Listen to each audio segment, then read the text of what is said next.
Alright my friends, welcome back to Frogboy X1 Gaming. I'm Andrew, and today we're doing another Thinking Out Loud, but this time I'm still sick. But we're going to be talking about the freaking $1,000 price tags that we're seeing leaked over on X for, you guessed it, the 9070 XT. What the heck is AMD and Nvidia thinking? I'll tell you what they're thinking. They just want to make some money, and they don't give a crap. They really don't care. Like AIB selling for $1,000. With 4080 power that was selling for freaking $1,000 last generation, I think these guys found a way to bump us up to $1,000, man, to the people who are gonna pay for it. And I know I listened to all the little freaking dudes over there on X talking about, well, guys, man, AMD just missed another opportunity and messed it up with the price. You're either gonna buy the card or you're not. The only people really crying about that are really the people that are like, gosh dang it, I wish AMD would just make the prices lower so that Nvidia would sell the cards cheaper. They're not gonna ever do that. And whatever these other YouTubers out there, these professionals, honestly guys, think about this, okay? Look at it this way. Every single one of them damn YouTubers, when that 3080 10 gig came out, not one of them called that shit out. Everyone were like, well, I guess it's going to be fine. I mean, yeah, it should be fine. The AMD cards had 16 gigs of VRAM and 12 gigs of VRAM. And all of the YouTubers, oh, I'm a little worried about the 10 gigs, but it should be fine. It should be just fine. It should be fine and dandy. That was the moment I lost respect for every single one of them, guys. I will never listen to another damn word they say. The only thing I watch now from those guys is their benchmarks, and that's just to kind of gauge if mine are in line with that. That's it. Those guys have completely lost me, and when I hear them come out and straight say stuff like AMD needs to be no higher than 550, well, I'm gonna trust the billion-dollar companies to do what works for them versus the freaking arrogant YouTubers. Like, sometimes I can be arrogant too. That's all we are, is arrogant little flies on the wall that like build up a community, and like people will come and listen to us, and then we think we got some sort of power over these corporations. We don't. We really don't. Why would I tell you guys? Why would I tell you to not buy a product that could potentially make you happy? I know that I'm gonna buy that shit. Why would I sit here and try to tell you guys, no man, don't buy it just because some company? Man, that's dumb. That's dumb. You guys asked I went out and I bought a PlayStation 5 Pro. Why? Because I wanted to see it for myself, and I made some content for you guys. Some of you guys were really happy with that. Some of you guys were like, okay, I see yeah, I'm not interested. It's not a big enough upgrade for me to care. You know what I mean? Like, that's what I want to try to do on this channel, is just show you guys. So I will. Look at that. There's me behind me. I was watching a video of that I had already put out. I want to be able to just buy these products and then show them to you guys and let you decide. And let you decide, and then give you my honest opinion on how the cards. I'm literally willing to pay whatever I need to pay for a 9070 XT. I got a 7900 XTX. I got a 5070. I'm just waiting for UPS to drop that off right now. I'm just waiting so that I can put it in there, and then I can start getting you guys some numbers. I'll be running it next to the 7900 XTX. Do I think that $1,000 is extreme for 4080-ish power and more? Not necessarily. I don't necessarily think that's too much. And if you go back and you watch a video, somebody actually watched this video and said that it aged well. I said, dude, 7800 XT power is really all you need to be happy with gaming. I literally stand by that. If I still had, okay, so back when I made that video, I was testing 7800 XT and 4070 Super. I have a 4070 Super right now, and I've been playing on it. I'm on a 1440p monitor. I'm even running it on my 3440 by 1440p. I'm sitting in games like Horizon Zero Dawn, the remastered version. I'm hitting 90 frames. I turn on,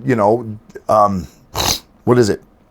DLSS, and I'm getting up to 140. I turn on FSR, I'm getting up to like 160, 170. I can't believe FSR is giving me more frame rate. on that game. I thought that for sure. I really do think Transformer Model hits 40 series cards just a little bit harder. I think it actually kneecaps performance just a little bit, not a whole lot, but just enough to where you can see how much it takes away from DLSS versus what. Because I remember FSR and DLSS being pretty comparable in like the upscaling abilities and how much performance that they would give you. It usually looked like it was pretty neck and neck. So when I saw that, like almost a 20 FPS gap between what FSR 3 was giving me versus, and this is with frame generation enabled too, seeing like a 20% gap in that, I was like, that's interesting. That's something interesting. But yeah, and I stand by that a 7800 XT power, you don't necessarily really need more than that. There are a lot of games like Unreal Engine 5 is just crap. It's just crap. You jump on a game, dude. I'm playing on this monitor, 3440 by 1440p on a 4070 Super at about 80-90 frames a second on Kingdom Come Deliverance 2, and that game's absolutely beautiful. Like some of the best visuals I've ever freaking seen. So I do believe that lower end mid-range power at like 4070, 7800 XT, that's a good power range. So when I look at 5070 Ti being priced, MSRP at $750, but then costing $1,000 for the board partners or whatever, for the AIBs, you're gonna buy that card, my friends, at 16 gigs, 256-bit bus. And you're going to be able to run these games for a while. You pair it to the right, correct monitor. I would say get your freaking GPU and then buy a damn good monitor. Don't go out and buy a 4K TV or a 4K monitor. That's just irresponsible for you. That means you're going to be needing to upgrade a lot faster because Unreal Engine 5 is broken. It's a complete trash freaking like it is. I've bought so many. I don't like the way the Unreal Engine 5 looks all the time. Sometimes it's okay, but man, the performance hit that you get, and it's so unoptimized, and it just doesn't look that great, even with upscaling and stuff. It's just like, no, man, this thing is garbage. But when you look at a 5070 Ti versus a 9070 XT, if you got their top of the line AIB partners bringing out cool ass looking cards that look good, that run good, that keep your shit cool, that are worth it. I mean, I don't necessarily know. I don't know. I don't know if I think that this kind of power is worth $1,000 still. I don't know, but I'm telling you that like at Nvidia's price at $750, absolutely. If AMD makes it $699, but the AIBs can push to $1,000. Absolutely. I think that's fair. Now, will you buy a freaking more expensive AIB?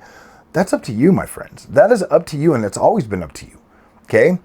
But what I have a problem with is people coming out, like content creators, YouTubers, armchair freaking whatevers, dude. What do they do? What do they do? Seriously, they get all this shit for free. They play a whole bunch of games on the screen. They give you all the numbers, whatever they decide, whatever they choose, and then they put them in a fucking graph. Seriously, really? Like that's it. That's all they're doing. And they're talking about, oh, well, this and this and this, and it's like, dude, nobody cares about your freaking. I really don't care. After that 3080 gig, I don't care what you guys have to say. Period. Ever. Never. I will buy my stuff, make up my own mind, and then show my community the experience. The one thing that nobody ever shows us. They tell us till they're blue in the face that DLSS and Nvidia is the best, and I've bought in both, and I still feel like, hey man, I like my AMD experience more. Now, maybe that changes with the 50 series, and maybe I get a better experience. Maybe you know what I mean. I just haven't found a reason to where I would outright, and take this how you want, where I would outright say Nvidia is the best. AMD needs to be priced significantly lower for it to be worth any money. I've yet to find that experience. I think that there are some things that absolutely Nvidia does better, like DLSS. DLSS does a better job than FSR 3. It does. Not all the time. There's some times where DLSS can look just as trash as FSR, showing off the flickering and stuff like that. It just depends. It really does depend. But there's other things that AMD does significantly better, like the Adrenalin software, or having more video memory, or there's just better things. I feel like I like the way the rasterized power looks better on the AMD GPU. Now, these might be minute details. I like the way that I can get into AMD and adjust my color settings significantly easier. I do like to play around with Nvidia. Right now I got digital vibrance set to 70 on both the monitors, and it actually looks a little bit more punchy. Now that I'm using like 10-bit, 12-bit color and stuff, it actually does look pretty good. So I mean, there's not a whole lot that separates these two brands, but it's not as big of a gap as you guys, as these other tech tubers try to make it sound like.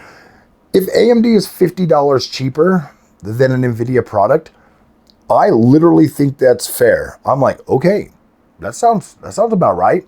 DLSS is maybe $50 better than FSR.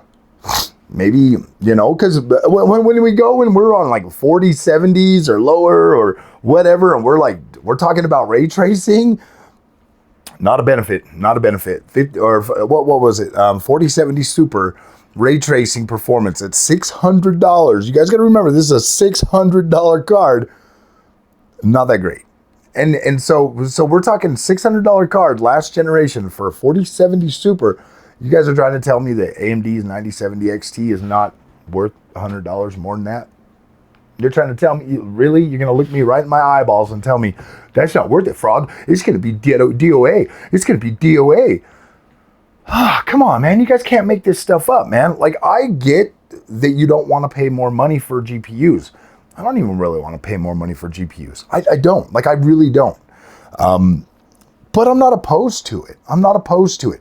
Especially if Nvidia is the best, and that is the standard, and the MSRP for the 5070 Ti is $750.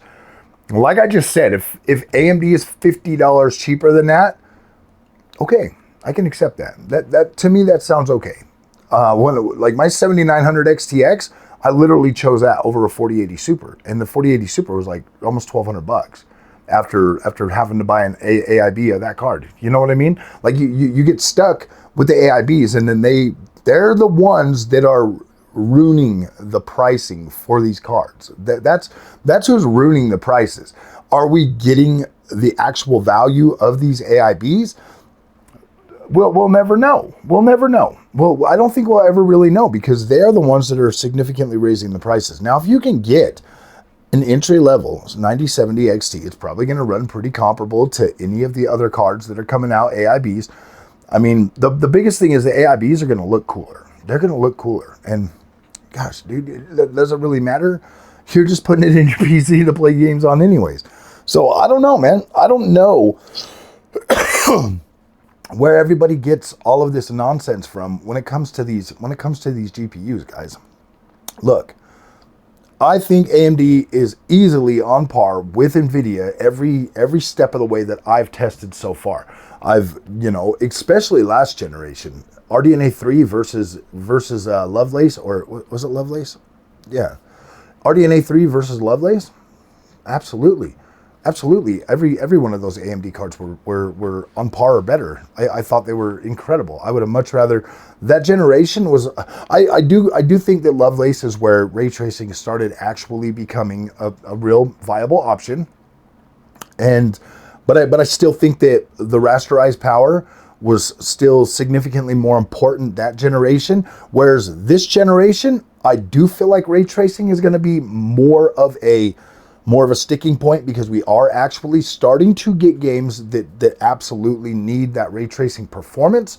So yes, that's the one thing that I think AMD absolutely needs to step it up in is ray tracing. So if they can do that, if they can pull that off now that it's actually needed, I think that AMD makes a viable experience. There's a lot, like I said, lots of things that are better for AMD, whereas there's lots of things that are better for Nvidia. But I think they even themselves out. To be completely honest with you, I think that AMD easily, as long as the 9070 XT is on par or better than a 5070 Ti, I really do think that they could actually ask same price. I do. That's just me, and that's not me saying this isn't like some AMD fanboy crap. No, this is just my observation over the last 20 months of using AMD as my daily driver and still buying Nvidia GPUs to test them because I'm trying to not be biased and I'm trying to give you guys good information. I do, and this is after spending my own money on this stuff, I don't feel like there's a big enough gap for these GPUs. And obviously I power my channel with AMD. So I found programs and I utilize stuff that makes it so my workflow for the channel is pretty smooth. Okay. Now, if I was using, you know, there's always going to be like the work thing. Okay. And if you're only gaming, I don't think there's a big enough difference. If you're doing work stuff, obviously the jobs are going to dictate what you can and can't use. Because they're going to have the programs and stuff like that. So you might be stuck with Nvidia. Okay. And AMD's not going to save you. They're not going to save you. Because they definitely make a hell of a good gaming card. So they're not going to be able to save you guys any money for your work stuff. But I mean, if your work stuff, you're probably buying 90 class cards anyway. So I don't know. I don't know how that works out for you guys. But in terms of Frogboy X1 Gaming's workflow on an AMD GPU, absolutely incredible. I edit every single thing that I'm using a Sony FX30 right now. All of my videos are edited right there on my AMD GPU. That's where my software is bought, and that's where it's on, and that's where it's going to stay. It's probably not going to migrate to the Nvidia because I don't want to have to buy a whole nother license. So that's where I'm at. So yeah, guys, that's and I have tried both GPUs on that. I have tried because I was going through the 4080 Super and that, and it didn't save me any time at all. Like it was literally about the same. So, all right, guys, if you like this content, do not forget to like and subscribe. I know there's going to be a lot of you Nvidia bros sitting in a closet crying when AMD comes out and says $699, screaming at your mom, "Gosh dang it, AMD, they missed a chance to make it so Nvidia would drop the prices for me." Don't yell at your mom, dude. She didn't do anything. She's not doing anything to you. So you better be nice to her. See you guys later.